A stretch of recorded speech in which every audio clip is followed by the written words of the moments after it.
Well, it's that time of year again here in South Texas. It's late February, and I need to start to prepare some of my garden beds so I can move some of these seedlings from their temporary home here into their final home in the garden. Hi everyone. If you're a subscriber, welcome back. If you're new to my channel, my name is Riley. Welcome to my garden, and today I'm going to walk you through the process of what I do to prepare a garden bed to receive transplants. I do this in 5 steps, and the first step is I come out and I check the bed for damage, and I check my trellis setting for damage. And if it's damaged, then I'll repair it or replace it as needed each year. The second step in the process is I go ahead and sift some compost from my compost bin. I fill this up with 1 to 2 inches of fresh compost. That will be all that it needs for the rest of the year to feed my plants. The third step that I do is I install my soaker hose into my bed. Step 4, I put the transplants into the bed. And step 5, I go ahead and I cover it with a mulch. Now, I came out earlier today and I looked at the bed, and this front board had rotted away. My soaker hose last year was right up against the board, and it was just too much moisture for that board. It rotted away, so I pulled it off. I dug it out a little bit, cut a new board, and installed it. The trellis here was fine. I didn't have to do anything with that this year, but I can see on some of my trellises where some of the sections have been cut where I was tearing down material from last year at the end of the season. And I keep some twine in my garden hod so that if I find sections that are broken apart, I can easily just repair them with this. I have a 2-bin compost system that I built with a lid that I really love.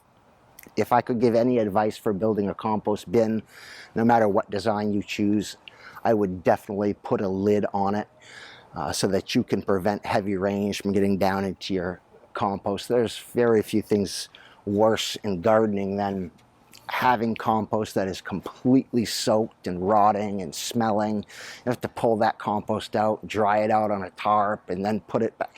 It is really a pain. The lid or the roof on the compost bin, if you can do it, really will save you a lot of headaches. Now, strictly speaking, you don't have to sift your compost before you put it into your bed. As I was looking at this compost earlier, though, I found there were just a lot of large chunks in here that I just hadn't decomposed yet. There's some wood chunks in here, things that I just really didn't want in my garden bed. So I'm going to sift it out. Whatever doesn't get sifted down into my container, I just dump over into that side of the bin where I've already started my compost pile for this year. I'm going to fill this container up about this way, and I'll see you over at the garden bed. All we do is just fill this, dump it right in there.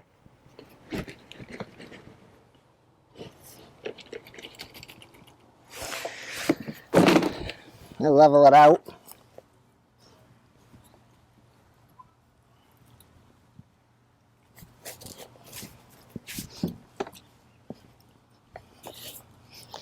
And don't worry if you think you've overfilled it, because it will compress, believe me. There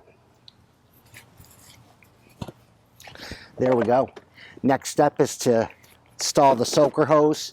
All right, all we're going to do is just hook this to our garden hose. Hook our soaker hose to our garden hose. And wrap it into wind it around our bed. I use some metal wire about the thickness of a coat hanger or a little less to hold it in place. Just get, cut them about 10 to 12 inches long, bend them in half like that. That way you can stick them into your bed, and it will be easier to hold this hose in place as you are wrapping it around through your bed. Otherwise, it wants to go all over the place. So, one right here.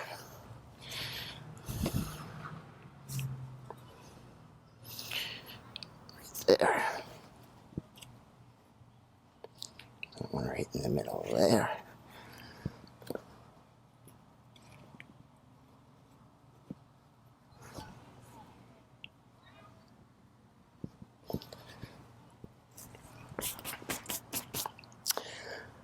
Next step we have is dig some holes, put in our transplants. This year in this bed, I have one Big Beef Plus tomato plant, seeds I got from Johnny's Seeds of Maine, going to go in this bed. Also, this is Melody. This is a mini broccoli. Cut it very young, saute it like asparagus, I guess, and I've never tried it before.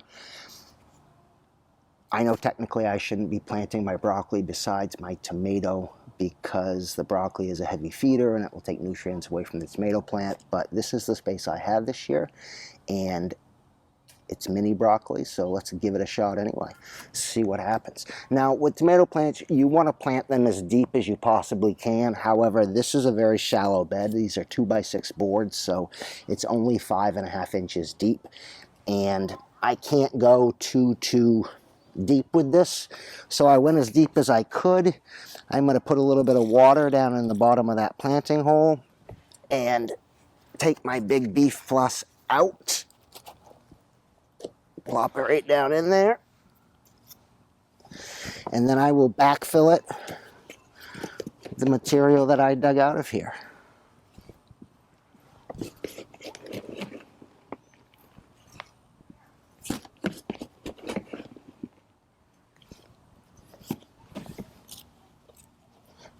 Got that in really good. So this year I'll have one tomato plant in each of my small beds going up my trellises. I have 17 other tomato plants that I need to find homes for, so we're going to be doing that over the next week. For the broccoli here, all I'm going to do is use my dibber. This is mini broccoli, so the instructions said about 4 inches apart. Using a little wooden dibber like this to poke your holes in first, for me, when you're planting directly out of your 1.5 by 1.5 seed cell trays, makes it a really easy job. So once we get the rest of these in here, I'll water in from the top one time by hand where I planted them. I will test the soaker hose system, make sure there's no problems with the soaker hose. I had one this year that had sprung a leak, and so I'm headed over to the big box store tonight to pick up another section of soaker hose so that I can replace the one that leaks. That's a good idea to do that before you put your mulch on top. That way you don't have to remove the mulch again and then reinstall your soaker hose and then put the mulch back into the bed. Everyone, thank you for watching. This is it. I'm going to go ahead and put some mulch on the top of this bed, but I won't do it now because that's another item that I need to go pick up at the store tonight when I go get that soaker hose. To wrap up, 5 easy steps. Check your bed and your trellis for damage. Make any repairs you have to make. Fill that bed with 1 to 2 inches of compost. Install your soaker hose system.